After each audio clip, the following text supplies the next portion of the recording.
Yes, so good morning everyone, and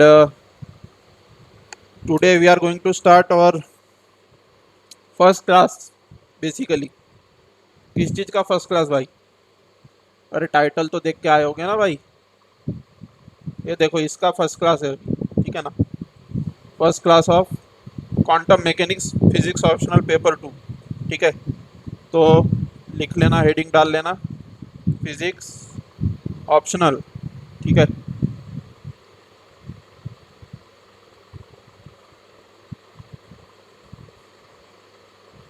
paper 2।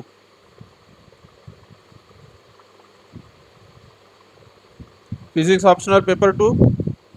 और सबसे पहला जो हम टॉपिक चालू कर रहे हैं, जो कि सारे टीचर्स करते हैं, वो है क्वांटम मैकेनिक्स, ठीक है ना? तो बेसिकली क्वांटम मैकेनिक्स पढ़ने में बहुत दुख दर्द है लोगों को, ठीक है? क्वांटम मैकेनिक्स पढ़ने में दुख दर्द ये है लोगों को कि ये विजुअलाइज नहीं होता, ठीक है ना? क्या नहीं होता? विजुअलाइज,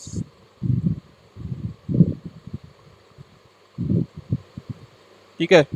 और ये जो केमिस्ट्री वाले जो लोग रहते हैं, ठीक है ना, अगर वो बायोलॉजी बैकग्राउंड से है तो वो तो ये वाला चैप्टर ही छोड़ देते। जैसे मैं केमिस्ट्री ऑप्शनल का भी मुझे नॉलेज है, तो जो केमिस्ट्री ऑप्शनल वाले कुछ बच्चे होते हैं वो गलती से केमिस्ट्री ऑप्शनल ले लेते हैं बायोलॉजी बैकग्राउंड होने के बावजूद, ठीक है ना? तो basically they can't perform well with by taking chemistry optional, because university exam में क्या होता है, आपके कुछ थियोरेटिकल क्वेश्चन आ जाएंगे और में, और आपका काम बन जाता है। यहाँ नहीं होता। खैर, आप लोग तो फिजिक्स ऑप्शनल वाले हैं, तो मैं ये फालतू बातें क्यों करूँ आपके साथ, ठीक है ना? तो आप लोगों का तो मैथ्स बैकग्राउंड ही रहा होगा, ठीक है ना? तो चलिए देखते हैं क्या है। ये धुआं धुआं कर देंगे आज क्वांटम मैकेनिक्स को। इसके बाद में क्वांटम मैकेनिक्स के विजुअलाइजेशन के लिए कोई दुख दर्द नहीं झेलना पड़ेगा, ठीक है? अब देखो दोस्तों, दुनिया में दो प्रकार की चीज़ें होती है, ठीक है ना? दुनिया में दो प्रकार की चीज़ें होती है। एक ये मैक्रोस्कोपिक हो गया, ठीक है? ये मान लो कुछ है, ठीक है? ये मान लो कुछ भी है, मतलब एक्स वाई जेड कोई चीज़ है, ठीक है?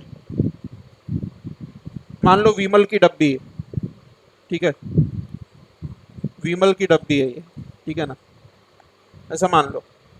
अब क्या है, ये विमल की डब्बी को जब फेंकोगे ना, तो ये कुछ प्रोजेक्टाइल मोशन करेगा अर्थ पे, ठीक है? अभी विजुअलाइज कराऊंगा क्वांटम मैकेनिक्स, देखना। ये विमल की डब्बी को फेंका आपने, ठीक है? पसंद नहीं है आपको तो फेंक दिया, ठीक है? तो ये प्रोजेक्टाइल मोशन करेगा परफॉर्म, ठीक है ना? और ये अर्थ पे गिरेगा कहीं, ठीक है? अब ये जो डब्बी है, ये कितने ग्राम की है? 300 ग्राम की है मान लो, ठीक है ना? 300 ग्राम की डब्बी है, और ये 300 ग्राम की डब्बी आपने फेंकी है, तो क्या ये माइक्रो ऑब्जेक्ट है या मैक्रो ऑब्जेक्ट है, ये बताना मुझे। So this is clearly macro object, ठीक है ना? This is clearly macro object, ठीक है ना? तो फिर माइक्रो ऑब्जेक्ट क्या होता है? माइक्रो ऑब्जेक्ट क्या होता है? माइक्रो ऑब्जेक्ट मतलब प्रोटॉन हो गया, न्यूट्रॉन हो गया, इलेक्ट्रॉन हो गया, ये सब क्या होते हैं? ये सब क्या होते हैं? माइक्रो ऑब्जेक्ट्स होते हैं बेसिकली, ठीक है? माइक्रो ऑब्जेक्ट्स,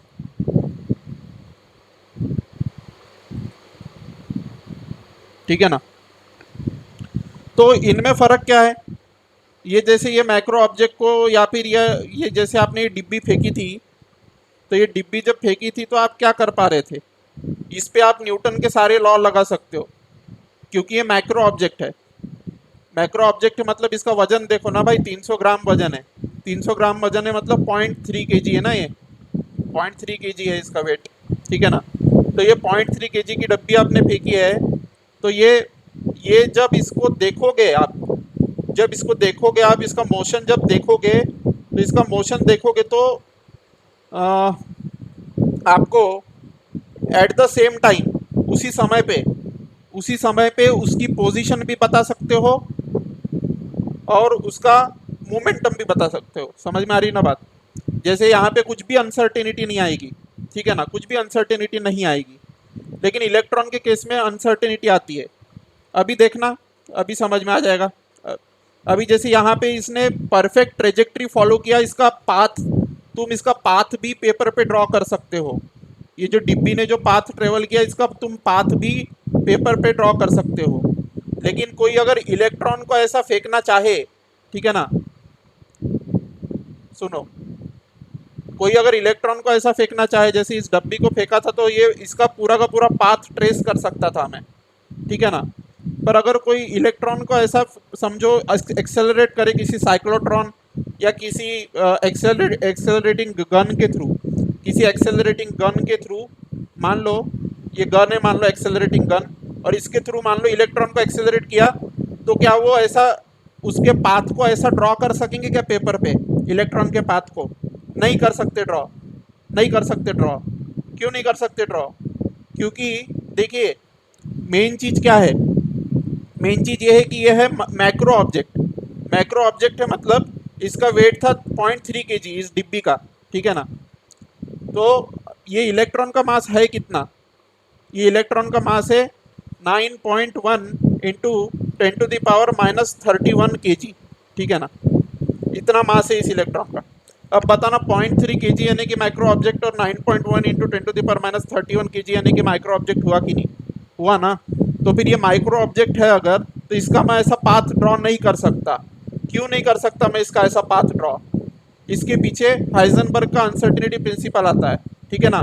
बेसिकली मैं हाइजेनबर्ग अनसर्टेनिटी प्रिंसिपल पढ़ा नहीं रहा हूँ अभी, मैं बेसिकली उसके थ्रू आपको विजुअलाइज करवाना चाहता हूँ, ठीक है ना। देखिए मान लीजिए ये है हाइजेनबर्ग अनसर्टेनिटी प्रिंसिपल का, तो पाथ क्यों नहीं ड्रॉ कर सकते वो बता रहा हूँ मैं, ठीक है ना।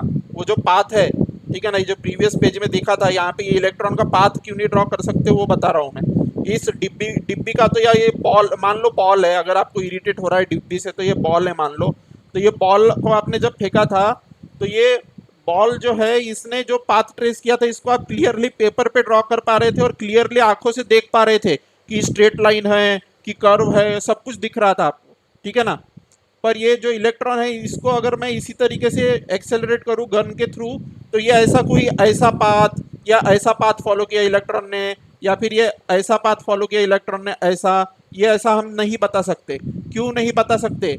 इसके पीछे रीजन है, उसकी वो रीजन है हाइजेनबर्ग अनसर्टेनिटी प्रिंसिपल।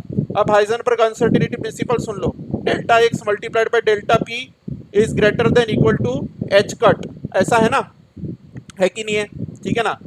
अब मुझे एक बात बताना, what is delta x for a ball, ठीक है ना, जो आपका मैक्रोस्कोपिक ऑब्जेक्ट है, मैक्रोस्कोपिक ऑब्जेक्ट है ना, बॉल आपका क्या है, मैक्रोस्कोपिक, बॉल आपका क्या है, माइक्रोस्कोपिक ऑब्जेक्ट है। तो डेल्टा एक्स का वैल्यू क्या आएगा बॉल के लिए? ऑब्वियसली बॉल का कुछ रेडियस होगा, बॉल का रेडियस मान लो 2 मीटर है, ठीक है ना, या फिर मान लो 2 सेंटीमीटर भी है अगर, तो मान लो अभी अभी के लिए मान लो कि इतना बड़ा बॉल है कि इसका 2 मीटर रेडियस है, ठीक है ना, 2 मीटर रेडियस का बॉल है। अब ये इसके डेल्टा एक्स मतलब अनसर्टेनिटी इन पोजीशन अगर मैं बोलूँ, तो मान लीजिए पता नहीं है, ठीक है ना। मान लीजिए डेल्टा पी यानी कि इसका अनसर्टेनिटी इन मोमेंटम बोला मैंने, तो मोमेंटम यानी कि डेल्टा ऑफ एम वी, ठीक है ना।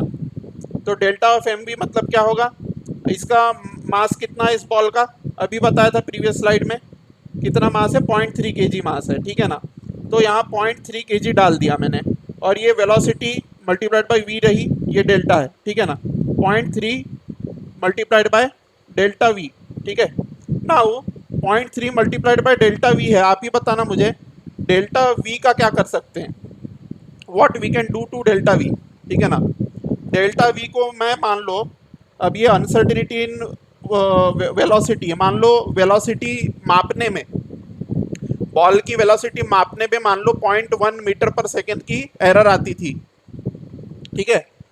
मान लो बॉल की वेलोसिटी मेजर करने में 0.1 मीटर पर सेकेंड की एरर आती है, ठीक है ना। तो ये प्रोडक्ट कितना आ रहा है, 0.3 मल्टीप्लाइड बाय 0.1, ठीक है ना, 0.3 multiplied by 0.1 which is equal to कितना हो जाएगा ये 3 इंटू 10⁻⁻2 हो जाएगा, ठीक है ना।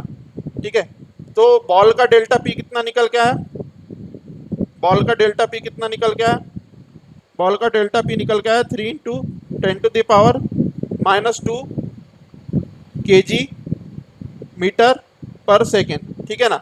ये डेल्टा पी है ना, uncertainty and momentum of the ball है, ठीक है ना। Uncertainty and momentum of the ball कहाँ से आया, P इक्वल टू mv होता है, और मास ऑफ द बॉल कितना था 0.3 kg था, ठीक है ना। और आपका जो वेलोसिटी ऑफ द बॉल है वो आपको पता नहीं था, क्योंकि वेलोसिटी ऑफ द बॉल में 0.1 का एरर था, 0.1 मीटर पर सेकेंड का। मतलब बॉल की वेलोसिटी आपको ये नहीं पता था कि 5 प्लस माइनस 0.1 है क्या, ठीक है ना। मतलब वो 4.9 से लेके तो 5.1 तक के वेरी कर सकती थी बॉल की वेलोसिटी, क्योंकि आपके डिवाइस में गलती थी कि डेल्टा वी को वो मेजर नहीं कर पाए ढंग से। तो मान लो 0.1 का एरर है आपके वेलोसिटी के मेजरमेंट में बॉल के, तो कितने का एरर आ रहा है 0.1 का। तो यहाँ पे डेल्टा वी की जगह पे क्या रखूंगा मैं, 0.1 रखूंगा, और डेल्टा वी की जगह पे जैसे ही 0.1 रखूंगा तो ये 3 इंटू 10⁻2 आता है डेल्टा पी का वैल्यू। डेल्टा पी का वैल्यू क्या आता है 3 इंटू 10⁻⁻2, और 3 इंटू 10⁻2 kg मीटर पर सेकेंड क्या हो गया, डेल्टा पी हो गया, ठीक है ना। डेल्टा पी हो गया, क्या है ये बॉल के लिए। और बॉल की जो रेडियस है, ये बॉल है तो बॉल की रेडियस कितनी है 2 मीटर है। मैं नहीं माना ना, मैंने माना कि बॉल की रेडियस 2 मीटर है, ठीक है। तो अब देखते हैं खेल, अभी सारा का सारा कंसेप्ट क्लियर हो जाएगा, ठीक है ना। तो अब देखो 3 इंटू 10⁻2 यानी कि डेल्टा पी आया। अब delta p into delta x क्या होता है भाई साहब, अनसर्टिनिटी, हेजनबर्ग्स अनसर्टिनिटी प्रिंसिपल के हिसाब से delta p into delta x क्या होता है, greater than equal to h cut होता है, ठीक है ना। तो डेल्टा पी क्या है, डेल्टा पी अभी निकाला हमने, डेल्टा पी क्या है 3 इंटू 10⁻2 है, ठीक है ना। 3 इंटू 10⁻2, ठीक है, 3 इंटू 10⁻2, ठीक है। और डेल्टा एक्स क्या है, डेल्टा एक्स जो है हमको पता नहीं है, ठीक है, डेल्टा एक्स हमको निकालना है, ठीक है। और ये एच कट किसके इक्वल है 6.63 इंटू 10⁻34, ठीक है, डिवाइडेड बाय 2 पाई, ठीक है ना। तो मान लो ये जो क्वांटिटी है 1 के इक्वल है ऑलमोस्ट, ऐसा मान के चलो, ठीक है ना। अभी के लिए मान के चलो कि ये क्वांटिटी 1 के इक्वल है, ठीक है। तो किसके इक्वल आ रहा है 3 इंटू 10⁻2 इंटू डेल्टा एक्स, ठीक है ना। तो अनसर्टिनिटी हम क्या निकाल रहे हैं, uncertainty in position of the ball, ठीक है ना। जो 2 मीटर के रेडियस का बॉल था तुम्हारा 0.3 kg का, ठीक है ना, 0.3 kg का 2 मीटर की रेडियस का जो बॉल था, ठीक है, 2 मीटर की रेडियस का बॉल 0.3 kg का, उसका तुम अनसर्टिनिटी इन पोजीशन निकाल रहे हो, ठीक है ना। और ये क्या हो जाएगा 10⁻34 है सपोज, ठीक है। तो ये डेल्टा एक्स का वैल्यू क्या आ रहा है यहाँ से बताना मुझे, डेल्टा एक्स का वैल्यू किस ऑर्डर में आ रहा है, डेल्टा एक्स का वैल्यू आ रहा है 10⁻32, ठीक है ना। डेल्टा एक्स क्या आ रहा है 10⁻32 मीटर आ रहा है ना, मीटर में आ रहा है, ठीक है, 10⁻32 मीटर। अब बताना मुझे कि बॉल की रेडियस कितनी है, बॉल की रेडियस है 2 मीटर, ठीक है ना। 0.3 kg का बॉल है और बॉल की रेडियस है 2 मीटर, ठीक है ना। और यहाँ पे uncertainty in position of the ball क्या आ रही है, uncertainty in position of the ball मतलब uncertainty in position of the ball क्या आई हमारी 10⁻32 मीटर आई, ठीक है। नाउ इसका मतलब ये है कि ये जो पाथ जो तुमने ड्रॉ किया है बॉल का, ठीक है ना, ये बॉल का पाथ जो है इसके ऊपर नीचे 10⁻32 मीटर जा सकता है बॉल, ठीक है ना। ये जो पाथ बना है बॉल का इसके ऊपर नीचे 10⁻32 मीटर बॉल जा सकता है ऊपर नीचे, ठीक है ना। इसका मतलब ये बॉल की इसमें अनसर्टिनिटी है, किसमें पोजीशन में। अब बताना मुझे कि ये बॉल आपका तो आंख से दिखने वाला ऑब्जेक्ट है, बॉल आपका क्या है आंख से दिखने वाला ऑब्जेक्ट है। अब मुझे बताना ये 10⁻32 मीटर है, 10⁻32 मीटर है। क्या ये बॉल की रेडियस जो कि 2 मीटर है इससे कंपेरेबल भी है ये 10⁻32? नहीं है ना, कंपेरेबल ही नहीं है। जब तो क्यों इसको कंसीडर करोगे, इसका मतलब अगर वेव की तरह बिहेव करना भी है बॉल को तो बॉल की पोजीशन सर्टेनिटी के साथ डिटरमाइन की जा सकती है, क्योंकि बॉल की पोजीशन में जो एरर आ रही है वो 10⁻32 के ऑर्डर में आ रही है, और आपका ऑब्जेक्ट तो आंखों से दिखने वाला ऑब्जेक्ट है, और ये 10⁻32 मीटर में इसकी अनसर्टिनिटी आ रही है इसकी पोजीशन में। मतलब ये बॉल यहाँ ऐसा हो सकता है थोड़ा सा, कितना कितना 10⁻32 मीटर। अब बताना मुझे ये कंसिडरेबल भी है क्या? माइक्रोस्कोपिक वर्ल्ड है ना, तुम्हारी आंख से दिखने वाला ऑब्जेक्ट है भाई। 10⁻6 मीटर का अमीबा नहीं दिखता तुमको, 10⁻6 मीटर के साइज का अमीबा नहीं दिखता तुमको, तो ये 10⁻32 मीटर के साइज का ये क्या दिखेगा भाई? ये इसकी अनसर्टिनिटी क्या ही दिखेगी तुमको, ठीक है ना। तो इसीलिए हाइजेनबर्ग अनसर्टिनिटी प्रिंसिपल जो है जब इस पे बॉल पे अप्लाई करते हैं तो इतनी कम एरर आती है। इसलिए माइक्रोस्कोपिक ऑब्जेक्ट जो होते हैं दुनिया के, इसलिए जो माइक्रोस्कोपिक ऑब्जेक्ट जो होते हैं दुनिया के, उनकी पोजीशन और मोमेंटम, ठीक है ना, उनकी पोजीशन और मोमेंटम एक साथ डिटरमाइन की जा सकती है, ठीक है। पोजीशन और मोमेंटम एक साथ डिटरमाइन की जा सकती है माइक्रोस्कोपिक ऑब्जेक्ट के लिए, क्योंकि आपने मोमेंटम में जो अनसर्टिनिटी थी उसके हिसाब से जब पोजीशन की अनसर्टिनिटी निकाली तो वो ऑलमोस्ट नील आई, 10⁻32 मीटर के आसपास आई, तो जो कि ऑलमोस्ट नील है। अब हम इलेक्ट्रॉन को कंसिडर करते हैं, डेल्टा एक्स इंटू डेल्टा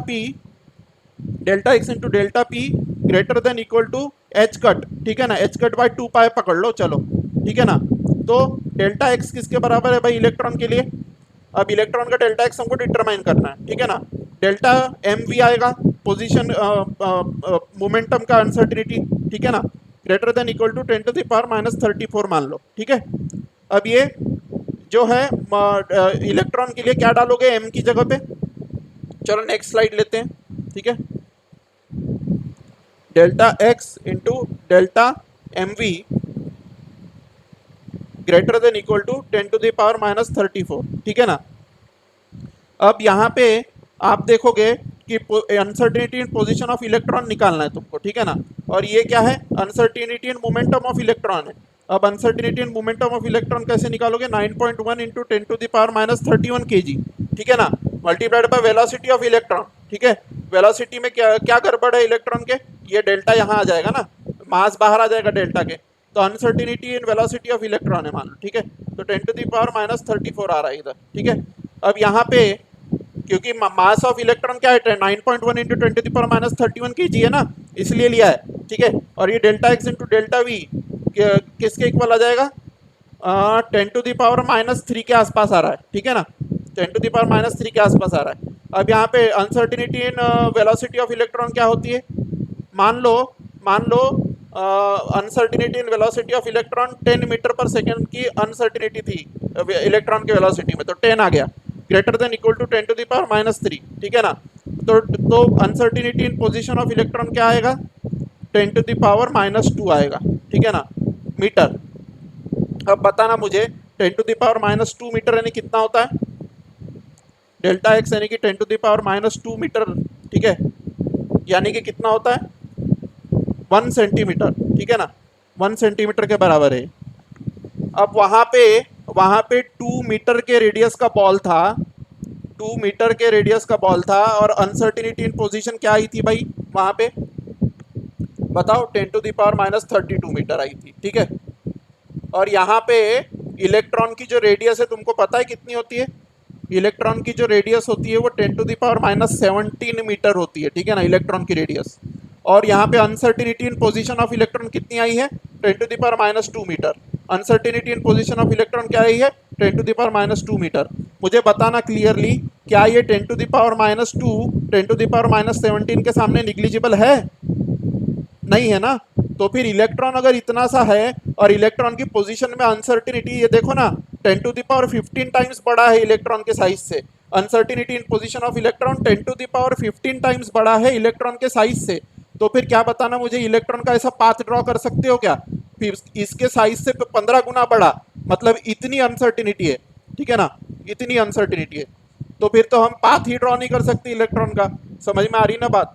तो यहीं से चालू होता है क्वांटम मैकेनिक्स। दैट्स वाई ये जो माइक्रोस्कोपिक जो दुनिया होती है इलेक्ट्रॉन प्रोटॉन न्यूट्रॉन वाली, वहाँ पे ये इतना बड़ा 1 सेंटीमीटर का फर्क आ गया पोजीशन ऑफ इलेक्ट्रॉन में। मतलब उस 1 सेंटीमीटर के दायरे में इलेक्ट्रॉन कहीं भी हो सकता है, और 10⁻17 सेंटीमीटर रेडियस के इलेक्ट्रॉन के लिए 1 सेंटीमीटर यानी कि जायंट है।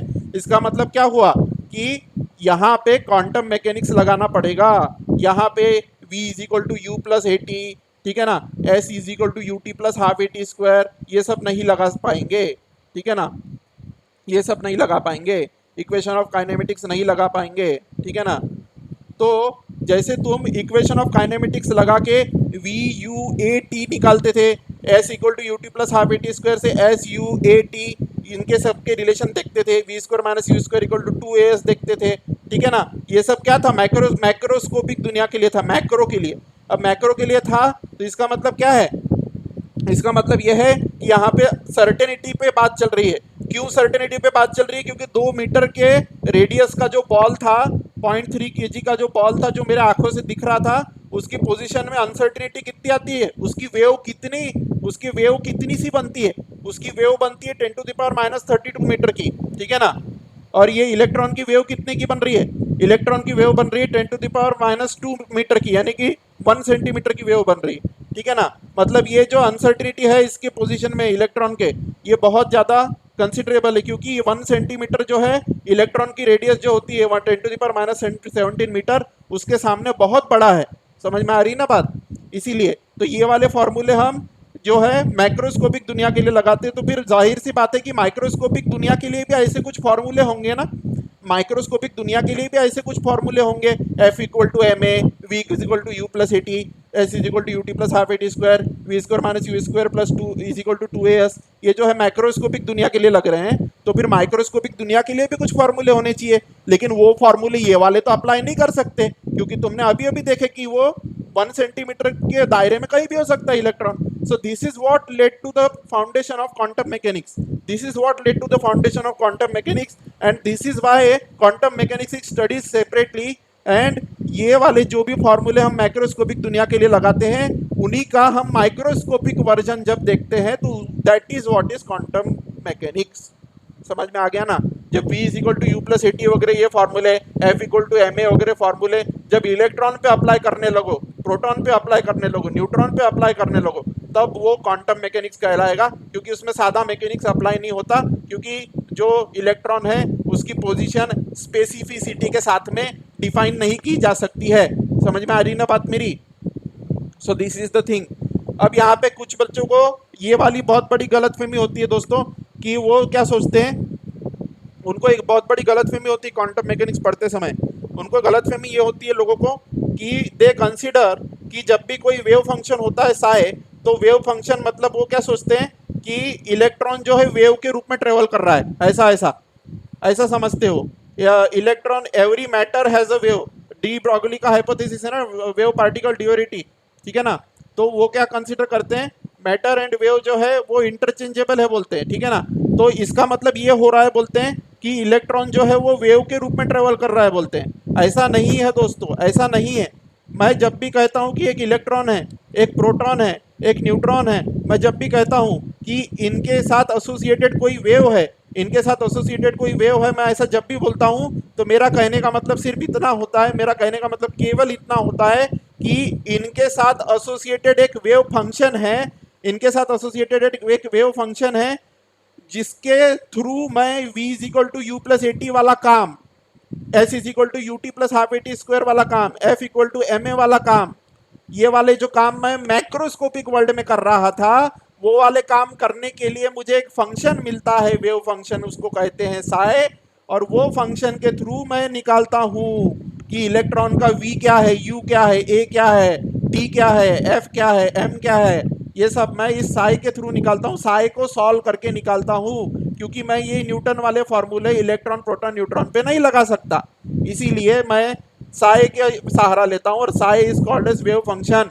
और इसका साए वेव फंक्शन है, इसका मतलब ये नहीं है कि जो इलेक्ट्रॉन है वो वेव के रूप में ट्रेवल कर रहा है। No, electron is not travelling in the form of waves, ठीक है ना।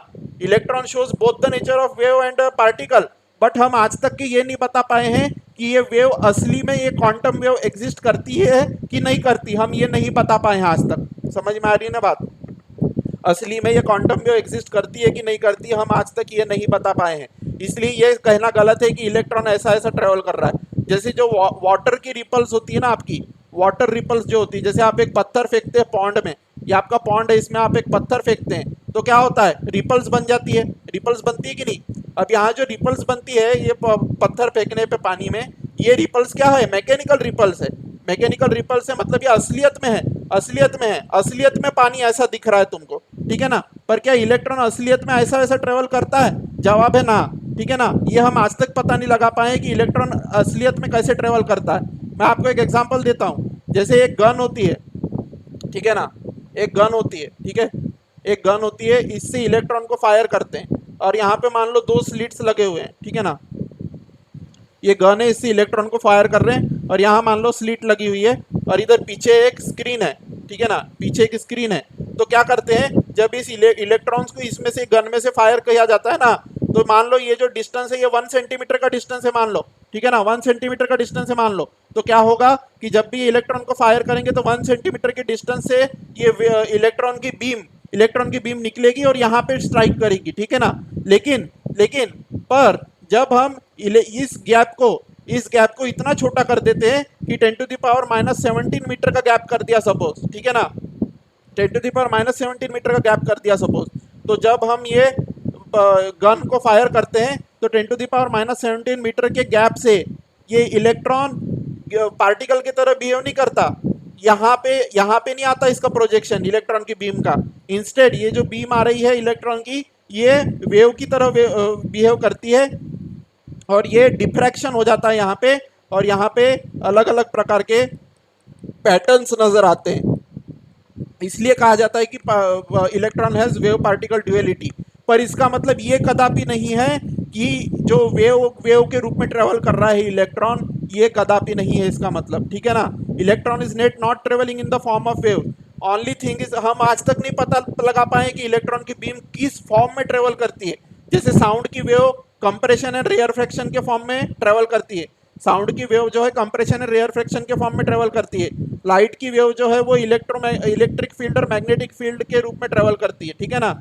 पर हम इलेक्ट्रॉन की बीम जो है वो कैसे ट्रेवल करती है हम ये आज तक पता नहीं लगा पाए हैं। हम ये नहीं पता लगा पाए हैं कि इलेक्ट्रॉन की बीम ऐसी ट्रेवल करती है क्या, या फिर स्ट्रेट लाइन में ट्रेवल करती है क्या, हम ये आज तक पता नहीं लगा पाए इलेक्ट्रॉन के केस में। समझ में आ रही है ना बात, इलेक्ट्रॉन प्रोटॉन न्यूट्रॉन के केस में, ठीक है ना।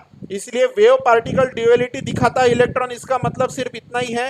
वेव पार्टिकल ड्यूअलिटी दिखाता है इलेक्ट्रॉन, इसका मतलब सिर्फ इतना ही है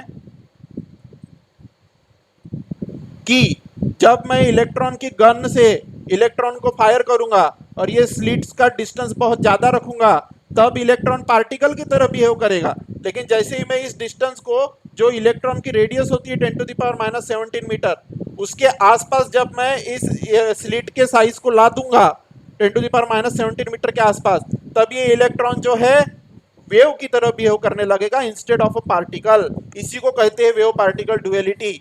वेव पार्टिकल ड्यूअलिटी का मतलब ये नहीं है कि वो पार्टिकल है इलेक्ट्रॉन और वेव की तरह बिहेव कर रहा है, मतलब वेव की तरह चलेगा ऐसा ऐसा ऐसा ऐसा, और हम जब माइक्रोस्कोप में, इलेक्ट्रॉन माइक्रोस्कोप में देखेंगे तो इलेक्ट्रॉन ऐसा ऐसा चलते दिखेगा। ये मतलब नहीं है बेटा उसका, ठीक है ना, ये मतलब नहीं है। इलेक्ट्रॉन किस रूप में प्रोपोगेट करता है ये आज तक कोई नहीं बता पाया, ठीक है ना, इस बात को समझ लेना, ठीक है। So this is the thing.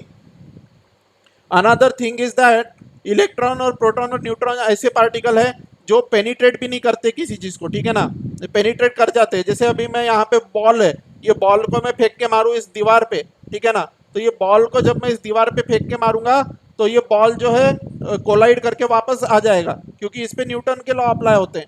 लेकिन मैं यही चीज इलेक्ट्रॉन के साथ करूँ, इतनी मोटी बॉल है और मैं इलेक्ट्रॉन को जब इस पे बम्बार्ड करूँ तो एक्चुअली इलेक्ट्रॉन जो है वो कैसा नेचर शो करता है, इस दीवार के आर के पार आ जाएगा, ठीक है ना।